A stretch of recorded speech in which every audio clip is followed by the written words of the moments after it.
de réduire de 22%. Les énergies alternatives que développe Renault Trucks aujourd'hui, nous avons 3 solutions aujourd'hui disponibles et commercialisées. La première, il s'agit du Renault Maxity électrique, le plus ancien.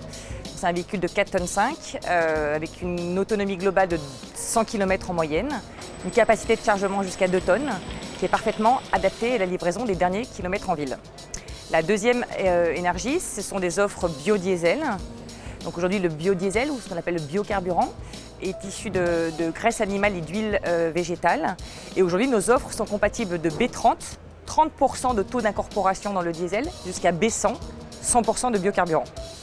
Et enfin, la troisième offre, il s'agit de véhicules au gaz. C'est le cas avec le Renault Trucks D-Wide CNG, le véhicule parfaitement adapté pour répondre à la problématique d'amélioration de la qualité de l'air dans les centres-villes, puisqu'il n'émet quasiment aucune particule, ni fumée ni odeur, et il permet d'avoir des niveaux de bruit réduits par rapport aux motorisations diesel. Donc ça, c'était les véhicules commercialisés aujourd'hui, et puis nous testons différentes autres technologies pour préparer les offres de demain. Donc là aussi, nous investiguons 3 technologies différentes. Donc le véhicule 100% électrique, exploité par Speed Distribution pour le compte de Guerlain.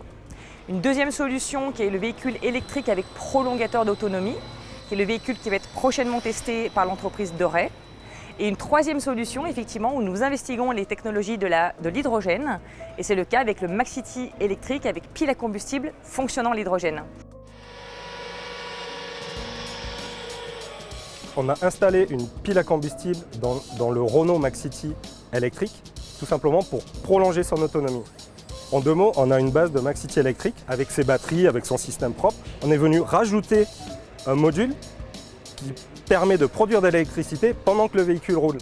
Et donc, en fonction de la pile, on peut doubler ou tripler l'autonomie du véhicule électrique de base. Et puis deuxièmement, grâce à la pile à combustible, le temps de recharge en hydrogène est relativement similaire au temps de charge en diesel et donc on n'a plus besoin d'immobiliser son véhicule pendant 7 à 8 heures pour le charger. En fait, cette pile fonctionne en permanence tant qu'on y met de l'hydrogène et de l'oxygène et produit de l'électricité. En permanence. Il suffit de couper une des 2 alimentations de ces 2 composés chimiques et la réaction s'arrête, l'électricité n'est plus produite. Le système qui risque d'être le plus utilisé demain, c'est un système qui va pouvoir allier le zéro émission, le zéro nuisance sonore, tout en gardant quand même de la flexibilité. Donc on pense, nous, que les solutions les plus prometteuses, c'est des solutions qui permettent d'avoir un mode tout électrique, c'est-à-dire zéro nuisance sonore, zéro émission, parfaitement adapté à la livraison dans les centres-villes, et ensuite une solution de prolongateur d'autonomie qui permet aux véhicules d'avoir une autonomie étendue pour rejoindre éventuellement la plateforme logistique située à la périphérie de la ville, et ceci en mode hybride. En un mot, il faut mettre le bon camion au bon endroit avec la bonne énergie, et c'est la raison pour laquelle Renault Trucks commercialise différents types de solutions alternatives, chacune répondant à des problématiques bien différentes.